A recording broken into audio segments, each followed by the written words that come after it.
जय श्री राम मेरे प्यारे दोस्तों। तो रेलवे में जो अभी आपके सामने पोस्ट है एएलपी का, वो 5,000 समथिंग यानी 6,000 समथिंग है, 6,000 से कम ही है ना। तो इसमें पोस्ट को बढ़ोतरी भी करना है, यानी कि इसके सीट में बढ़ोतरी होना चाहिए। इसके लिए आप लोग कई प्रकार से डिमांड कर रहे हैं, है ना। अपना बात को सरकार के सामने रख रहे हैं, उसके सामने तक पहुंचाने का प्रयास कर रहे हैं। कई सारे मीडिया भी इन चीज़ों को कवर कर रहा है। आप लोग अपने तरीके से इन मांग को जारी रखिए। और दूसरा बात कि इस बीच में आप लोग तो बाहर से प्रोटेस्ट कर ही रहे हैं, लेकिन रेल में जो आदमी है, जो एम्प्लॉय है, जो लोग को पायलट है, उसका जो संगठन है ना, वो भी रेल को लेटर लिख चुके हैं, जो कि आप लोग ये वाला लेटर आप लोग देखे होंगे, है ना। अभी आपका ऑल इंडिया रेलमैन फेडरेशन AIRF ने भी रेलवे को लेटर लिखा है, जिसमें कि 17,000 समथिंग पोस्ट इन्होंने दिखाया है। और एलारसा भी जो लेटर लिखा था, वो भी 16,000 समथिंग पोस्ट दिखाया था, है ना। यानी कि बाहर से भी और अंदर से भी दोनों तरफ से हम रेल से पूरी तरह से डिमांड कर रहे हैं कि भाई देखो, इतना जो पोस्ट दिए हो, इससे रेल में होना चाहना कुछ भी नहीं है। इसको आप पोस्ट में बढ़ोतरी करो, है ना। मांग को जारी रखिए, डिमांड को जारी रखिए। लेकिन इस बीच में रेल ने एक काम कर दिया है कि आपके एग्जाम का शेड्यूल जारी कर दिया है।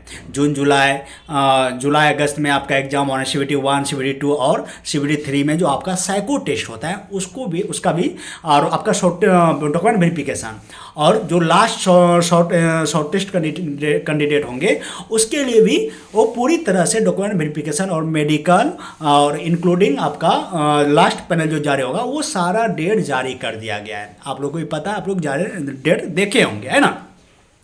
तो कहने का मतलब, इस बीच में आपको कहीं ना कहीं अगर रेल वैकेंसी बढ़ा देता है ना, तो भी अच्छी बात है। नहीं बढ़ाता है तो भी हमारे हाथ में कुछ भी नहीं है, इसी पर हमको कम करना है ना। यानी कि आप जो पढ़ाई है, वो पढ़ाई को भी आपको जारी रखना है, ताकि कहीं पढ़ाई ना गड़बड़ाए। अगर पढ़ाई गड़बड़ा जाता है तो फिर दिक्कत हो जाएगा। इसीलिए पढ़ाई को भी ऐसे मेंटेन कीजिए, ताकि अगर एग्ज़ाम ले लिया जाता है इस डेट में, तो हमें नुकसान ना हो, इस डेट में हम एग्ज़ाम को क्रैक कर पाएँ।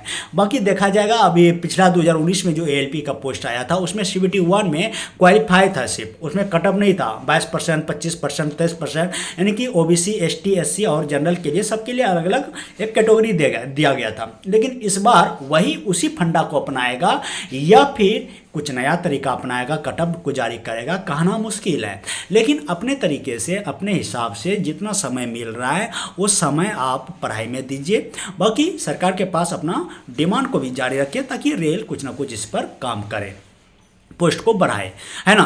तो अभी देखो, आपको जो है पिछला बार भी अगर जो एग्जाम पे बैठे होंगे, पता होगा करंट जो है ज़्यादा पूछता है रेल में, है ना। अगर आप ALP में आ रहे हैं एग्जाम देने, तो करंट ज़्यादा पूछता है। आप लोग अगर NTPC में बैठे होंगे तो आप लोग को पता होगा, जिसमें कि आपका 13 से 15 करंट अफेयर्स पूछे जाते हैं। इसीलिए मैं हमेशा कहता हूँ, करंट अफेयर जो है, अभी जैसे ये 2024 है, तो 2023 का आप करंट को कवर कर लो, है ना। क्योंकि 5 साल से एग्जाम हुआ नहीं है।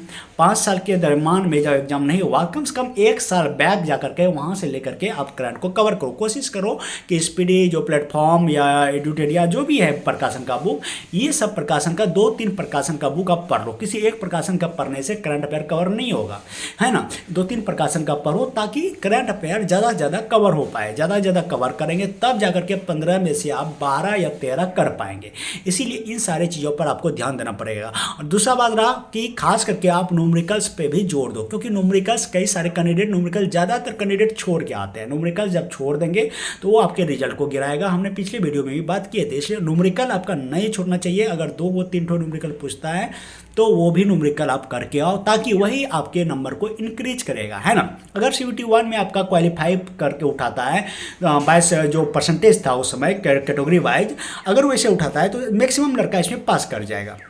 CBT 2 में जाकर के कटअप बढ़ जाएगा, लेकिन ट्रेड में जाकर के लड़का बहुत फेल हो जाता है, तो जिसके कारण कटअप लो हो जाएगा। फिर देन CBT 3 में जाकर के जो आपका साइको है, वहाँ पे जाकर के फिर लड़का साइको में फेल हो जाता है। तो साइको में फेल हो जाएगा, तो उसका फिर लुटिया गया, फिर वो जो है आपका जो कटअप है वो और डाउन हो जाएगा। अभी देखो, 2019 में जो वैकेंसी आया था, उसमें CBT आपका ALP और टेक्नीशियन का जो पोस्ट था, वो साथ में ही था, जिसके कारण जो लड़का साइको में फेल हुआ था, उसको जो है टेक्नीशियन में डाल दिया गया था, क्योंकि उसका कटअप पार किया था। अभी ऐसा नहीं है, जो लड़का साइको में पहल करेगा वो लड़का सीधा एग्जाम से बाहर हो जाएगा, उसको किसी प्रकार का पोस्ट नहीं दिया जाएगा। रेल इस बार थोड़ा सा चालाकी किया है, इसलिए साइको आपका टेक्नीशियन के लिए उसको जो फॉर्म आएगा उसके लिए फिर से उसको फॉर्म फिलअप करना पड़ेगा और जा करके उसको फिर से एग्जाम दे करके पूरा प्रक्रिया जो होता है वो सारे प्रक्रिया को उसको झेलना पड़ेगा, है ना। इसीलिए आपको जो है एक एक बिंदु पर पूरी ही समायोजित ढंग से प्लानिंग के साथ काम करना पड़ेगा, ताकि एक सीट मेरा हो, किसी भी कंडीशन में आपके हाथ से ना जाए। इन चीज़ों पर आपको ध्यान देना पड़ेगा। इसीलिए करंट अफेयर्स, न्यूमेरिकल्स और मैथ और रीजनिंग फोकस करो, हुमच के फोकस करो और अपने मांग को भी सरकार के पास रखो। अपने समय का, बहुमूल्य समय का अभी यूटिलाइज करो, ज़्यादा से ज़्यादा यूज करो, एक एक क्षण का, एक एक सेकंड का यूज करो। ठीक है, मिलते हैं नेक्स्ट वीडियो में। और अगर कुछ आप लोग का डिमांड होता है, कुछ कमेंट होता है, कुछ आप लोग मेडिकल से रिलेटेड ज़्यादा कमेंट करते हो, मेडिकल से रिलेटेड ज़्यादा कमेंट ना करो। मेडिकल हमने साफ तौर पे कह दिया है, अगर आपका आँख ठीक है, आपका सब कुछ ठीक है, आँख खराब है, सब कुछ खराब है, ये मान के चलो। जिसका आँख 6/6 है, कलर विजन नहीं है, उसको किसी प्रकार का दिक्कत नहीं है, बिंदास तैयारी करो। अगर आँख 6/6 नहीं है या कलर विजन किसी प्रकार का प्रॉब्लम है आँख में, तो आपको फॉर्म नहीं फिलअप करना चाहिए, साइड ले लो, किसी और चीज़ का तैयारी करो। आँख ठीक, सब ठीक, आँख खराब, सब खराब, ये मान के चलो। ठीक है, इसके अलावा कुछ भी आपका मेडिकल से रिलेटेड कमेंट ना करो तो बेहतर है, पढ़ाई पे ध्यान दो। मिलते हैं नेक्स्ट वीडियो में, तब तक के लिए जय हिंद।